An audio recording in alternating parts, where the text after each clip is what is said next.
So today we are going to be installing the brand new SRT front bumper with lip and the Y-body extensions to match up with the fenders that we've already done. We got some crazy custom wheels on there and the Y-body kit all the way around. The one thing that we're missing is the front end. The front end needs to be as aggressive as the rest of this car, and what I'm about to install is going to help transform the entirety of it. I just received the box for the front bumper, the charger. I can't show anymore because my address is literally slapped on every side of it. But what I'm going to do is I'm going to quickly unbox it and I'll show you guys the front bumper, the charger here. And I'm so excited to finally get this build finished up.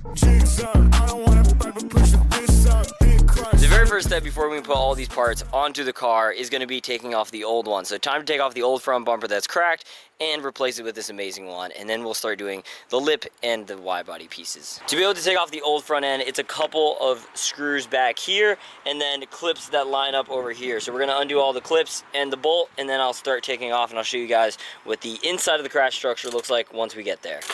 So far I've done the clips at the very top, I've done the clips on the inside of the fenders over here, and I de-clipped the top over here. At this point I think I'm pretty much ready to be able to take off the front bumper. I'm not 100% confident yet because it seems like Mopar likes to hide all of their clips in like the most inconveniently placed locations. So we'll see how the rest of this comes off. Brute force, caveman, ooga booga.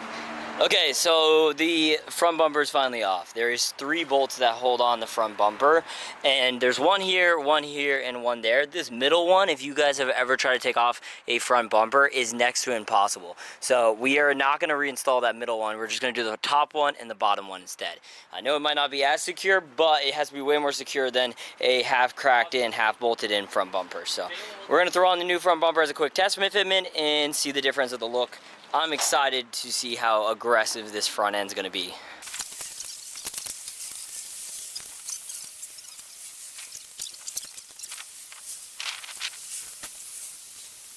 The front bumper is not gone as we wanted to. My hands are really cut up. The charger front bumper mounting points are screws that are like inside of the fender, so you're like cutting your hand up on the raw metal of the inside of the fender to even tighten or loosen any of the bolts. It is very painful. So we're gonna pause real quick. I'm gonna come back to it again and finish it later tonight.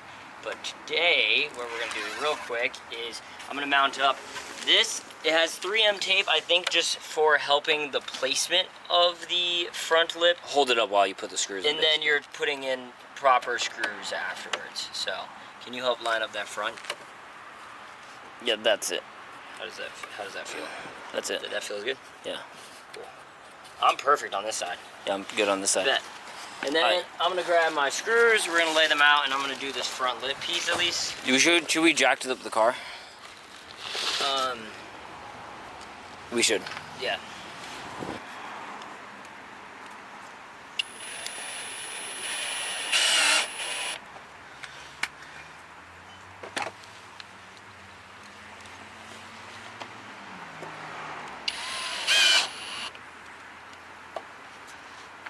Oh, this is gonna be real nice, dude. Real easy, too. Hell yeah.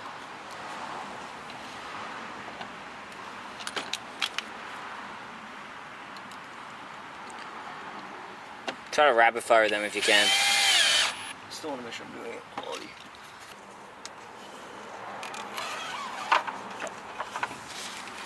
You line up the front. I got you.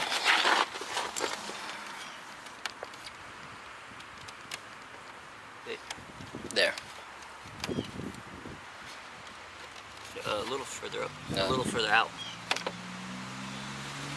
Right there. That's the same. I don't know if I'm going to be able to get underneath this as well. Yeah, it should be just enough room for the gun.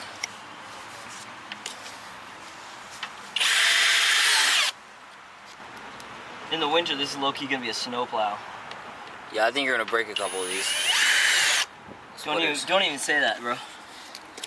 It's just a part of driving, man. Yeah. If you don't break a couple splitters, you're not driving. The funny part about it, I never broke, even when I was driving the Mustang in the winter, I never broke a lip on the Mustang. The Mustang was never also super low, though. That's not true. I have a photo, I broke through my fenders and cracked the paint because of how low I was. Well, is that just a big wheel? Because you had the 20s. I had 20s and I put crazy sidewall on my tires to make up for it. See how mine went up into it? Yeah, I see.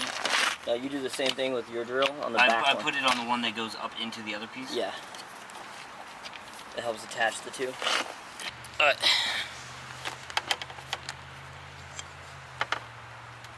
We're just adding another little front splitter on the front splitter. Almost done with the bolts. We got like 3 left. Dude! Holy shit! It looks mean. It looks good. My phone died. Your phone died? Chase, the live stream ended? Now, I've been filming a pretty much like promotion for a company for this headlight for the beginning portion of the video, which is why it was probably filmed a little differently. This one has this style of headlight, and whenever I plug it in, even though it has the same connections and the same amount of pins, it doesn't work on my harness. For the running lights and the turn signals work, but the center running light does not work. So I have a couple of different options, and I want to talk through it. The ones that go to this light itself is mounted is these 2 lights.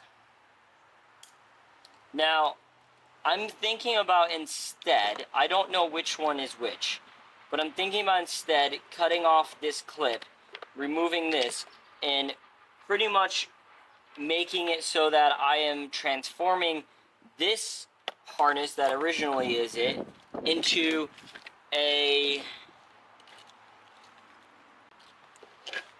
So yeah, pretty much just circumventing this, replacing it, and making it into this one. I can now either use the pins out of this, or what I could do is I could try to install this into the original pins for the turn signal and everything else, and have this be it, but I'm using the housing of my old one. Or I can use this clip that I have on here and only replace the 2 headlight center wires and install them into my old headlight, for example. I think this is probably the way I'm going to go. It's going to make it a little bit easier in my opinion, and I have a feeling I can make it be OEM without having to rip up or tear up too much stuff. Okay, so old headlight setting aside, I'm going to need this cable onto my new one. So what I'm going to do, I'm going to cut it. I don't know which one does what quite yet, so we're going to see. I'm going to thread both of them and just cut off the outside of the rubber around the actual wire, stripping it so that I can work on it. Beautiful.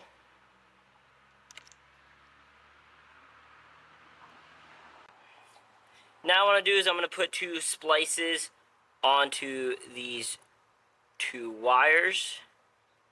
Insert it. Perfect. You can actually help persuade it to go into the splice a little bit easier if you twist them just like that. Put this other one in. Now what we're going to do is we're going to heat these and clamp them on. So now what I'm going to do is we're going to heat them up real quick. I got my tiny little torch. Can't even really see it in the daytime, but trust me, it's there. Now, pressing with my wire, pressing it all the way down just to make sure. Then I am clamping it taut around. Same thing, we're going to get on the other splice real quick. Putting on the splice, heating it up until we get a nice connection. Then pressing it down, making sure we have a nice taut connection. Okay, now we have this installed and ready to get hooked up to the actual light. I don't know which of the 2 on the back of here, which of these 2 wires go to which 2 of these. There is going to be 2, and I got to know which one's which, so we're going to actually need to plug this into the car and test and find out which one is which. So first try, I just hooked up one of the wires into one of them, and as you can see by that bright light, it is illuminated and it works. So we know for a fact that we can actually use this as a part of our harness, and we're just gonna replace this one bulb instead of redoing the entire system, which actually I'm really excited about. Time to put these wires into their sleeves and mount them together. This is gonna be a perfect like OEM replacement. You can't even tell I modified the housing. Now all of these will be inside of the actual headlight, so no one's ever gonna see this, and it will be waterproof just as it is, but especially because it will be hidden from the outside, so it will be protected from any of the elements. Okay, both of the splices have been done. I'm going to secure one of the splices just a little bit more.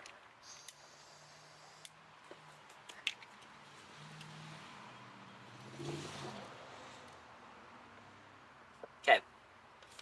Now that these splices are in, I'm going to undo the clip to the headlight. We're going to install the back housing of the light back into it one more time, and we're going to feed this wire through up to the new headlight that we have.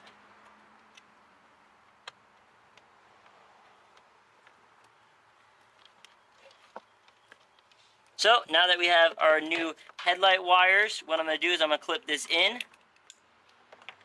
We're going to put the wire tucked into the headlight. We're going to install our brand new headlight that we just put in into the old clip, so that way it feels and fits like how it's supposed to on the housing.